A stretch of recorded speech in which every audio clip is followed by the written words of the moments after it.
Salut les copains, j'espère que vous allez bien. Oh non, j'ai raté mon intro, attendez, je veux la refaire. Aïd Moubarak, Aïd Moubarak.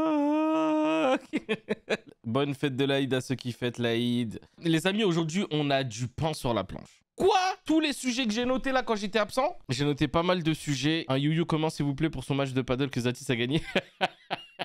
Ouais, j'ai gagné. On a été bon puisque on a fini premier de notre pool et on a gagné tous nos matchs. On a perdu en demi-finale, mais franchement, c'était face à une équipe qui était vraiment plus forte que nous. Pas imbattable, mais voilà, on a encore du travail. Mais je suis content parce que c'est la première fois qu'on sort des poules. Ça fait du bien. J'ai rien snappé, j'ai pas voulu me porter la poisse ou quoi. Donc, j'ai rien dit avant la fin de la journée. Et je suis rentré chez moi, j'ai dit à Yasmine, j'ai gagné. Elle m'a dit, oh, c'est bien. Parce qu'elle était en train de dormir.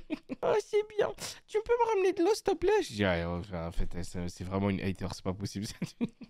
J'ai pas gagné le tournoi, mais ça, on y arrive petit à petit. La semaine dernière, il y a eu un meurtre incroyable. Un meurtre qui a été fait par un fils de... Et puis voilà, on y arrive. Malheureusement, on y arrive. L'extrême droite et le racisme tue. Parce que les gens ont beau dire, c'est pas l'extrême droite, c'est à cause de ça qu'il y a des gens qui un jour franchissent le cap. C'est une violence verbale au début, après c'est une violence psychologique, après c'est de la violence physique. Et puis ça finit par être de la violence meurtrière, puisque ça finit en meurtre, tout ça. Et à chaque fois qu'on parle de faites attention, ça va finir en drame. Il y aura de plus en plus de meurtres à caractère racial. Mais non, c'est juste des paroles, c'est juste des trucs, c'est juste des ceci, des cela. Il commence à y avoir de plus en plus d'actes comme ça. Et ce qui va engendrer une guerre civile à un moment donné dans ce pays, ça va finir par péter... Enfin, c'est...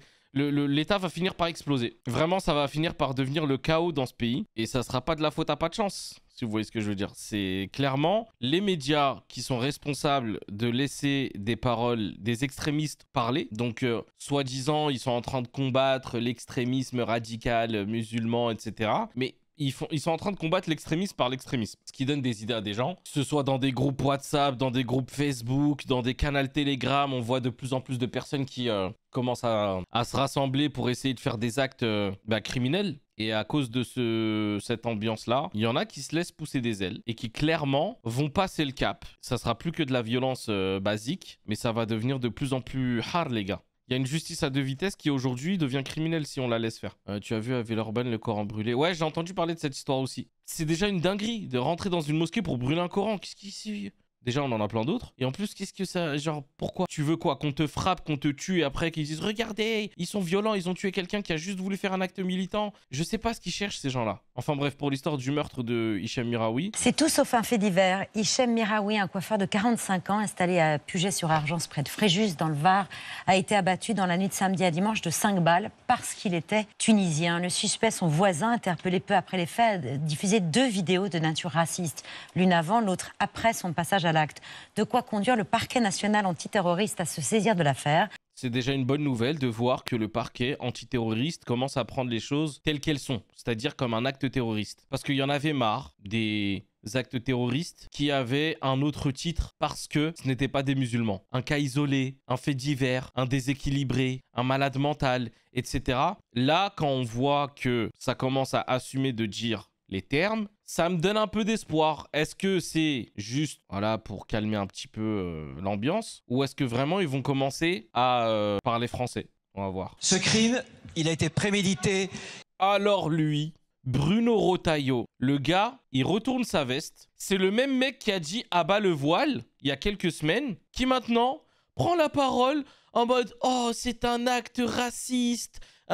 C'est maintenant que tu te réveilles. Alors, en fait, c'est ça. C'est soit on va le traiter d'hypocrite, mais dans ce cas-là, on va faire la même chose qu'on reproche aux extrémistes, c'est-à-dire ça ne va jamais, on n'est jamais content. Mais en même temps, comment tu peux dire abat le voile il y a quelques semaines et aujourd'hui commencer à prendre la défense des musulmans? On comprend plus ton combat en fait. On comprend pas où tu veux en venir. Alors c'est une bonne chose. Faut garder le positif. Faut garder le positif, même s'il y a de l'hypocrisie à mort dans l'air et que c'est une manière de, entre guillemets, essayer de, je sais pas moi, aller dans le sens du vent, voilà. Mais ça reste une bonne chose que le gouvernement, qui représente parce qu'il est ministre de l'Intérieur, dise les termes. Après, qu'on le croit ou pas, au moins les mots sont dits. Parce que moi, plutôt que de voir un hypocrite qui parle, je préfère me dire, ils sont dos au mur, ils ont plus le choix que de parler et d'assumer et de dire les choses telles qu'elles sont. Je préfère voir les choses comme ça. C'est clairement un crime raciste. C'est un crime sans doute aussi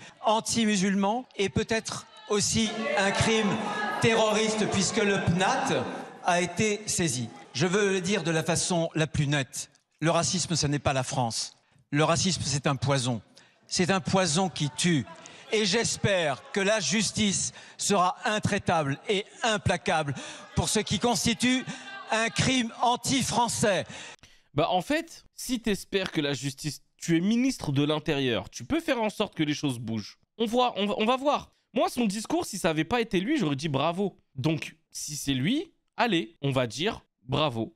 Bah, espérons que les choses bougent. Il était dans une sauce monumentale dernièrement, donc là, peut-être qu'il se dit « Je vais prendre les choses à contre-pied parce que là, en fait, la dernière fois, ça allait pas et tout. » On va voir, bon soupçon. Ce qui est chiant là-dedans, c'est qu'il a contribué un petit peu à ce climat racial, avec des phrases comme « Ah bah le voile ». Je sais pas si on se rend compte de cette phrase, il s'est jamais excusé. Le musulman qui est mort dans la mosquée la dernière fois, il n'est pas allé sur place, etc., etc. Donc, ce qui fait que les racistes se sentent chez eux, se sentent en sécurité, se sentent subventionnés, motivés, encouragés. Je ne sais pas encore quel terme on peut employer, mais clairement, en fait, à cause de ce genre d'attitude et de comportement, bah, ça les pousse à agir encore plus. Ils vont se dire quoi? Allez, on y va, on va faire un acte. On va finir en hôpital psychiatrique pendant quelques mois. Ils vont voir que tout va bien.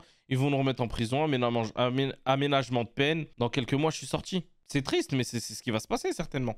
On va mettre un petit peu de côté cette histoire. Je vais sortir en Soum Soum et plus personne ne va me calculer. Merci mon ref pour l'abonnement. D'ailleurs, merci de vous abonner, les amis. Merci d'aller liker les vidéos que je mets sur YouTube. Merci de mettre des commentaires et de liker, ça fait plaisir. Merci infiniment de donner de la force. Ça fait du bien. Cette mise au point claire, nette et précise, vous l'attendiez? Oui, on l'attendait, mais c'est une mise au point qui est claire, nette et précise, mais un peu tardive, d'une part, qui est le minimum légal, le minimum syndical qu'un ministre puisse faire. Dans ses déclarations, finalement, qu'est-ce qu'il fait? Il dénonce un crime, il met à l'index le racisme qui est celui que l'on vit aujourd'hui dans notre pays, mais il ne dit pas l'amour pour cette population. Il ne dit pas que lorsqu'on touche un musulman, on touche la France, on touche la République. Il ne dit pas que l'immigration est une chance. Il ne dit pas que la mixité dans laquelle on a vécu depuis maintenant des dizaines et des dizaines d'années est une chance pour la France, est une chance pour la République. Il n'envoie pas un message fort à l'endroit de cette population. C'est vrai que ça aurait pu être aussi un message aux racistes envoyé en mode les gars, on n'est pas dans ce combat-là. On n'est pas avec vous. Ça aurait fait du bien. Parce que c'est vrai que quand il s'agit, pardon, mais quand il s'agit d'un crime antisémite, on a tous les représentants de l'État qui disent on va combattre l'antisémitisme. Il faut comprendre que les Juifs de France sont des Français, etc., etc. Donc c'est vrai que quand il s'agit d'un acte islamophobe, on va dire du bout des lèvres que c'est raciste, du bout des lèvres que c'est islamophobe, du bout des lèvres que c'est un acte terroriste, mais c'est tout. On va se contenter de ça. Minimum syndical. On va pas en dire plus. C'est ça qui est relou en fait. J'aurais aimé en effet que ce ministre de l'Intérieur qui a dit à bas le voile il y a quelques semaines, qui puisse dire un mot en mode les actes islamophobes ne sont absolument pas français. Franchement, ça m'aurait fait plaisir d'entendre ce discours-là. Mais encore une fois, on va se contenter de peu. Parce que j'ai l'impression qu'on se contente toujours de peu, en fait. J'ai l'impression que c'est notre destin de se contenter de peu. Pareil pour l'agression du rabbin, j'aimerais un message comme de Rotaillot. Mais honnêtement, je vous dis la vérité, j'ai l'impression que les Juifs de France sont beaucoup plus, pas protégés, mais considérés que toutes les autres religions en France. Dans le gouvernement, que les musulmans ou que les chrétiens. Mais je suis désolé quand on voit, par exemple, les associations juives qui invitent les membres de l'Élysée, il y a le président qui y va, il y a les ministres, il y a des sénateurs, etc., qui vont au CRIF, qui vont ceci, cela. Dès qu'il y a un acte antisémite, il y a les représentants de l'État qui vont sur place, qui viennent avec les caméras, se solidarisent avec la peine de là, etc. Quand il s'agit de musulmans, je suis désolé, on dit les choses sur le bout des lèvres parce que ça a fait du bruit sur les réseaux sociaux. Sinon, on n'en parlerait même pas. On sait très bien que si sur les réseaux sociaux, il n'y a pas un boom, les télés n'en parlent pas, le gouvernement ne calcule même pas. C'est indéniable. On peut même pas dire le contraire. Et c'est pas de la faute des Juifs de France. C'est très bien pour eux. Et ils ont une chance incroyable, les Juifs de France, c'est qu'ils ont une communauté qui est solidaire, qui se défend, et c'est une très belle chose. Mais j'aimerais que le gouvernement en fasse autant pour toutes les religions et pour tout Français en fait, peu importe, même s'il a pas de religion. Ce qui est sûr, c'est qu'Hichem Miraoui était la cible récurrente d'insultes racistes de la part de son voisin Christophe B. avant qu'il ne passe à l'acte. Témoignage de sa cousine au micro de TF1. Pourquoi le mec il s'est permis d'aller jusqu'au meurtre? C'est parce que en France, la justice et le gouvernement et les médias font en sorte de faire croire à ces gens que c'est pas grave d'agresser des musulmans, que c'est encouragé, légal, positif, que c'est même être un vrai Français que de les agresser et de pas les laisser tranquilles. Il se serait jamais permis, ne serait-ce que de l'insulter en face. Si on avait un pays où on défendait, on ferait le travail en fait, on ferait le travail de la justice. Si dans ce pays la justice était vraiment juste et qui condamnerait tout acte raciste, il se serait jamais permis de faire ça le gars. Parce que la justice aurait fait son taf, l'aurait emmené en prison, lui aurait mis des amendes ou un truc comme ça et ça y est, il aurait eu peur. En France, il n'est pas scandaleux de tuer des musulmans, comme si c'était forcément justifié. C'est limite ça. Sans avoir l'envie de porter plainte, par Alors exemple. non, il n'a pas déposé plainte. En contraire, ce qu'il a fait, lui, c'est de cuisiner un plat, de cuisiner un couscous en l'espèce, il faut le dire, et de l'apporter à son voisin. Tu vois, ça, c'est l'exemple qu'on donne dans l'islam. Au lieu d'aller dans la confrontation avec quelqu'un qui mériterait une bonne baffe ou une agression, une contre-agression ou alors une réplique d'insulte, le gars a préparé un plat, il l'a ramené à son voisin. C'est ce qu'on nous inculque. C'est impressionnant, hein. Il aurait dû faire une choucroute. Non, mais ça se trouve qu'il a pris le plat de couscous pour une provocation, l'autre débile aussi. Hein. Il n'y a aucune raison qu'il ait perdu la vie. C'est pas pour ce qu'il a fait, mais pour ce qu'il est. Un individu d'origine maghrébine, musulman au demeurant, c'est pour ça qu'il a été tué. Ce qui est clair, c'est qu'il est descendu à un moment donné, Christophe B. Ça aussi, il faut qu'on en parle. Christophe B. Là, on le protège, hein. On protège son nom. Si c'est un musulman, on aurait donné son nom, son prénom, le nom de ses parents, de ses frères et sœurs, de l'ami de sa nièce qui n'a rien à voir, le numéro de l'immeuble, le code digital, le truc, on aurait tout donné, hein. Tout. Là, oh non, faut protéger.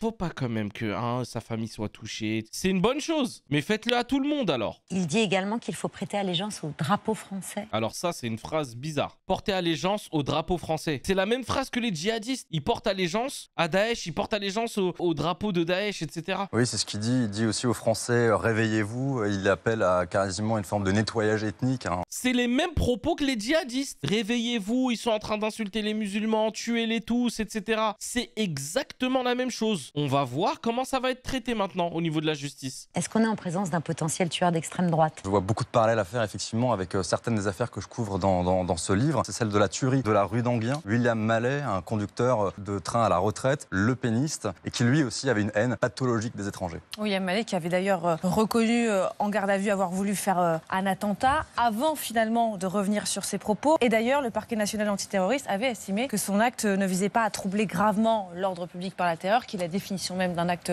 terroriste. Attends, ils ont dit quoi là? Que son acte ne visait pas à troubler gravement l'ordre public par la terreur, qui est la définition même d'un acte terroriste. Je ne me rappelais plus de cette histoire-là. Ça avait fait 3 morts et 4 blessés. Il s'agit d'un attentat raciste d'extrême droite, l'auteur présumé de l'attentat ayant admis être motivé par le racisme et ayant déclaré en vouloir aux Kurdes pour avoir, entre guillemets, constitué des prisonniers lors de leur combat contre Daesh au lieu de les tuer. Le parquet national antiterroriste n'est pas saisi, donc là c'est une bonne chose, elle est saisie. Le caractère raciste d'un crime ne suffisant pas à caractériser une infraction terroriste. Le fait que le crime soit qualifié de fusillade et non d'attentat terroriste par la justice indigne la communauté kurde et de nombreux observateurs. Donc on voit déjà le son de cloche qui change un petit peu. Est-ce que c'est rassurant? On va dire oui. Est-ce qu'ils vont aller au bout? On verra. Mais honnêtement, si c'est pas une connerie d'entendre que c'est pas un acte terroriste parce que bon, c'est pas juste parce que c'est raciste que c'est terroriste. Pardon. Donc en fait, c'est pas de terroriser les gens que de tuer quelqu'un. On marche sur la tête, c'est pas possible. Raciste et terroriste n'ont pas la même signification, malheureusement la finalité est la même. Je comprends pas comment des terroristes qui se disent musulmans, ils vont tuer quelqu'un parce que c'est un Français ou c'est un militaire ou c'est ceci ou cela. De définir ça comme terroriste et le contraire ne marche pas. Je comprends pas. J'arrive pas en fait à faire le lien. Alors peut-être, hein. Peut-être qu'au niveau de la loi, c'est des termes qui sont pas exactement les mêmes et que du coup... Mais là, en fait, la différence, elle est où? Parce que le mec, il a tué des Kurdes. Le parquet antiterroriste ne s'est pas saisi de l'affaire. Ici, il a tué un Tunisien et blessé un Kurde. Le parquet antiterroriste est saisi. Quelle est la différence entre les deux affaires? Je veux savoir pourquoi elle n'a pas été saisie avant et maintenant elle est saisie. C'est ça que j'arrive pas à comprendre, en fait. À ma connaissance, le terrorisme, il y a une idéologie politique et religieuse. Ok, c'est peut-être ça alors. Pour la loi, il n'y a pas de direction artistique politique dans ce meurtre. J'ai mal à la tête. Je vous jure, j'ai mal à la tête. C'est le procureur qui a estimé qu'il n'y avait pas de caractère terroriste. Ça dépend du parquet. Merci. J'aime beaucoup vos interventions dans le chat. J'apprends beaucoup de choses. Et je vous jure, quand j'ai vu le programme de mon live ce soir, je me suis dit ça va être chaud de parler de tout, mais surtout de garder sa joie de vivre en ce jour de l'Aïd en parlant de ces sujets-là. Mais je me considère comme ayant une responsabilité et je me dois de parler de ces choses-là. Même si on doit pas être de mauvaise humeur parce que je pense qu'il faut pas tomber là-dedans. Mais voilà, si on peut parler entre nous et débattre un petit peu et dire des choses qui font du bien à entendre, on va le faire. Ces sujets me retournent l'estomac, mais c'est nous les concernés, donc il faut en parler. Alors le nous, c'est nous Français. Je vous jure vraiment, ce pays, il faut qu'on le défende parce que c'est le nôtre. On a grandi dedans, tout vécu dedans. Pour rien, écoutez-moi ce que je veux dire. Pour rien au monde, j'aurais voulu vivre ailleurs qu'en France. En dehors de mon pays d'origine, le Maroc, j'essaie de dissocier tout ce qu'il y a comme merde en termes de politique, de personnalité publique, de faits divers, d'actes terroristes, etc. J'essaie de dissocier tout ça à la France parce que quand je croise des vrais Français, pour moi, quand je dis les vrais Français, c'est dans le cœur, ils ont les valeurs françaises et traditionnelles et c'est un beau pays et sauf qu'on pense, à cause de voir une minorité de racistes de merde faire n'importe quoi, on pense que la France est un pays qui est foncièrement raciste et que ça a toujours été dans leurs valeurs. Bien sûr qu'il y a eu des dingueries qui ont été faites. Dans tous les pays, malheureusement, il y a eu des dingueries qui ont été faites. Tu parles à des vrais Français, ils ont des valeurs qui nous ressemblent beaucoup, nous, Africains ou descendants d'Africains. On a des valeurs similaires sur la générosité, sur la pudeur, sur le prôner la diversité, etc. Plein de choses comme... Mais vraiment. Donc, je peux pas croire que la France, c'est ce qu'ils essayent de nous faire croire. Comme les Zemmour et tout, là. Qu'ils essayent de nous faire croire que la France, si tu viens, tu t'adaptes au pays, etc. Et la France, elle a toujours kiffé toutes les nationalités, etc. Est-ce qu'on peut continuer la vidéo, s'il vous plaît? Je décide de ce que je fais dans mon stream. Si j'ai envie d'arrêter la vidéo pour parler, je parle. Si je dois faire une digression de 15 minutes, je ferai une digression de 15 minutes. C'est clair? Enfin bref, je disais, je continue dans ma digression. Parce que c'est chez moi, je fais ce que je veux ici. Et qu'on est en France et qu'on fait ce qu'on veut. Donc tout ce qui est liberté d'expression, etc., ça commence à être un petit peu manipulé par les extrémistes, etc., pour nous faire croire que la France a toujours été comme ça. C'est faux. Vous laissez pas avoir par ce genre de discours. La France n'est pas vocation à je sais pas quoi. C'est pas ça la France. Moi, je vois de plus en plus de manifestations de personnes qui ne prenaient pas trop la parole parce qu'ils estimaient que c'était pas leur combat. Prendre la parole et dire, non, on n'est pas d'accord avec ce qui se passe là. On voit de plus en plus de choses comme ça. Et moi, c'est ce qui me rassure un peu. Plutôt que de voir le verre à moitié vide, je le vois à moitié plein. C'est que comme ça qu'on va avancer et qu'on va faire bouger les choses. Vous regrettez d'ailleurs, maître, que ce soit seulement la première fois que le parquet national antiterroriste se saisisse d'un attentat d'ultra-droite ayant fait une victime, c'est la définition exacte. Vous pensez que ça aurait dû être le cas, notamment lors de l'assassinat d'Aboubacar Cissé? Oui, j'avais attiré l'attention du PNAT, du parquet national antiterroriste, en disant qu'il se passe quelque chose dans cette atmosphère ambiante, dans la nation dans laquelle nous vivons, et qu'effectivement, il faut que le parquet national antiterroriste se saisissent pour envoyer un signal fort. J'ai été malheureusement pas compris. On a dit que c'était finalement qu'un fait divers. C'est une dinguerie de dire ça. Tu vois, c'est toujours les mêmes termes. J'ai jamais entendu un fait divers par un musulman. Jamais. J'ai jamais vu un acte isolé d'un musulman. J'ai jamais vu un arabe qui tue des gens et on dit c'est un déséquilibré mental. Alors que ça l'est, hein. Ces mecs-là sont des déséquilibrés mentaux. Surtout pas des musulmans. Les faits démontrent que j'avais raison et que finalement le parquet national antiterroriste doit se saisir, doit comprendre ce qui se passe dans ce pays. En ce moment, le climat dans lequel nous vivons parle d'un individu qui prête allégeance, vous voyez, les mots ont un sens quand même, c'est assez fort, qui prête allégeance au drapeau français, qui le dénature complètement, qui oublie la liberté, l'égalité, la fraternité, ce phare sur le monde, les droits de l'homme, ce que représente la France pour nous tous autour de cette table, pour en faire un drapeau guerrier, pour en faire un drapeau conquérant, pour en faire un drapeau qui exclut, qui pointe du doigt. Et donc c'est extrêmement grave, il faut que le parquet national antiterroriste l'ait bien en tête, parce que malheureusement, je crois que le phare qu'était la France se rabougrit chaque jour un peu plus, qu'il n'éclaire plus grand-chose, pas même lui-même, et que... C'est qui rabougrit? C'est un terroriste, lui aussi? Il parle bien, j'aime beaucoup comment il parle. Des temps sombres nous attendent, et donc il va falloir y faire face et faire peut-être aussi une introspection collective pour savoir comment est-ce qu'on en arrive à là. Alors, Rima Hassan, elle, avec d'autres personnes, sont allées sur un bateau, un voilier, qu'ils ont appelé la flottille de la liberté, pour aller symboliquement, je pense, vu la taille du bateau, symboliquement aller à Gaza pour une action humanitaire. Et elle se fait critiquer par tout le monde. La flottille de la liberté, c'est une coalition d'organisations, de plusieurs associations internationales, international créé en 2010, c'est bien ça ce que tu disais, et qui régulièrement envoie des bateaux pour essayer de percer le blocus opéré par Israël sur la bande de Gaza. Il y a un bateau qui est parti dimanche, avec notamment à son bord Greta Thunberg, Rima Hassan, il y a 6 Français en gros, voilà. et après ils sont une dizaine en gros à bord. Voilà. Et donc là, depuis quelques jours, ça fait beaucoup de retentissement médiatique, parce que c'est aussi leur stratégie évidemment de visibiliser le combat, aussi une manière de se protéger. Si tout le monde les regarde, si tout le monde parle d'eux, il y a moins de chances qu'ils se fassent arrêter, attaquer, bombarder. Alors pourquoi je dis bombarder? Parce qu'il y a un mois, il y a un bateau qui s'est fait, qui a subi des explosions. Alors certains disent des drones, certains disent évidemment des drones israéliens, mais je crois qu'à l'heure actuelle on ne sait pas très bien. Surtout que j'ai retrouvé le tweet de notre cher sénateur d'Instagram, donc un sénateur républicain aux États-Unis. C'est une dinguerie ce qu'il a dit. J'espère que Greta et ses amis savent nager, mais c'est affolant. Comment un mec comme ça n'est pas en prison? Comment tu peux dire une dinguerie comme ça? J'espère que Greta et ses amis savent nager. L'objectif, c'est dénoncer le blocus humanitaire et le génocide en cours, l'impunité dont bénéficie l'État d'Israël et sensibiliser l'opinion mondiale et internationale. Et ils ont pris des personnes de nationalités différentes aussi, je pense, pour alarmer aussi les États de personnes qui sont sur le bateau, de dire vous avez des concitoyens à vous dans ce navire, faites quelque chose. Genre si vous nous laissez mourir là-bas, vous pouvez pas faire ça. Donc c'est aussi une pression politique. Vous n'allez pas laisser faire quand même. Faut faire quelque chose. Tous ceux qui critiquent cette initiative de Rima Hassan et de Greta Thunberg, est-ce qu'ils seraient capables de le faire? Non, alors qu'ils ferment leur bouche. Clairement, je suis d'accord. Et alors elle?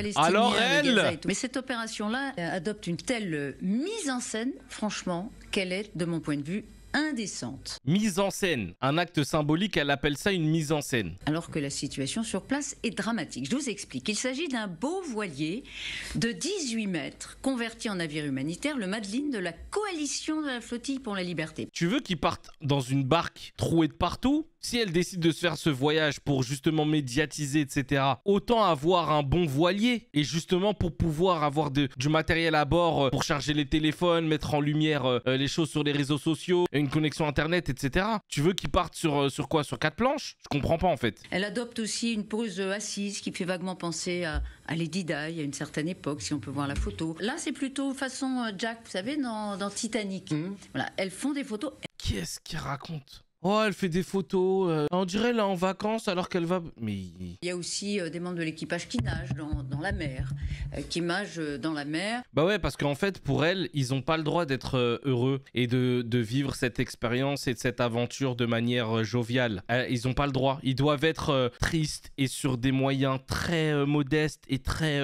ils doivent pleurer, voilà, en y allant. Ils doivent pas être... non, déjà que c'est assez suicidaire de faire ça. Tu veux en plus qu'ils y aillent en pleurant? Enfin, je comprends pas en fait le délire. En plus, il nage dans la mer pour s'exercer à toute éventualité. Sérieux? C'était vraiment ça en plus? Pourquoi il nageait justement? C'est une dinguerie. Moi, je pensais que c'était une blague quand vous avez dit ça. J'allais dire, ouais, la blague, elle est limite. Voilà. Ce n'est pas la croisière s'amuse. Non, c'est la croisière qui ne nous amuse pas. Vous imaginez des humanitaires faire ça? Eux qui prennent des risques? Oui, si tu en faisais de l'humanitaire, tu saurais qu'il y a énormément de joie de vivre dans les voyages humanitaires justement pour supporter toutes les horreurs qu'on voit en douille. Rima Hassan, qui fait vivre son voyage heure par heure sur les réseaux, a fait savoir que 2 drones avaient survolé le bateau. Elle a mis ça en scène. Donc elle a pris des drones, elle les a fait survoler, elle a filmé en disant attendez, prenez un air sérieux, etc. Mais elle est complètement touchée celle-là. Pendant que ça se passe dans la nuit, nous préparons à une prochaine...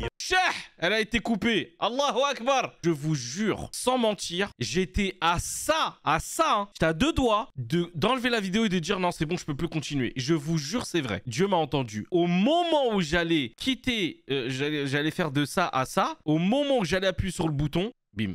Alhamdoulilah, merci mon Dieu de m'épargner. C'est très très compliqué. En fait, si vous voulez, il y a une époque où on critiquait les gens qui soutenaient la Palestine en leur disant « Mais allez-y là-bas! Mais allez-y là-bas! Pourquoi vous n'y allez ?» On peut pas déjà y aller. Tu crois que c'est une destination de vacances? Tu crois que c'est en prenant un RER qu'on va arriver là-bas? Et là, elle y va! Mais pourquoi la mise en scène? Mais ils sont fous! C'est pas possible! Ah là là là là, les amis, je pense qu'on va laisser les autres sujets pour plus tard parce que là, vraiment, déjà, je suis à bout. Je suis à bout de bang. Les sujets un peu plus légers, donc Maeva Genam qui fait un burn-out, GameX13 avec son clash là, Natania aussi. Je pense qu'on va laisser ça pour plus tard. Il y a aussi l'histoire de Capi avec son ex, les violences conjugales, tout ça. Je pense qu'on traitera ça tranquillement dimanche soir, mais là déjà rien que ces 2 sujets, moi ils m'ont fatigué, je vous dis. Oh purée, j'ai flippé ma race. Oh, bon bah il s'est pas cassé, c'est le principal. Je vais rappeler les gens pour qu'ils reviennent me... Ouais, c'est la journaliste pour qu'ils reviennent me fixer ça. Les amis, merci infiniment d'avoir regardé cette vidéo. N'oubliez pas de vous abonner à la chaîne, de liker la vidéo, de vous abonner, de commenter surtout, c'est très important, et de venir sur Twitch. On débat quand même pas mal ici. Donc n'hésitez pas à faire un tour sur la chaîne Twitch quand je live, et je vous dis à très bientôt pour une nouvelle vidéo et un nouveau live. Bye. Le stream des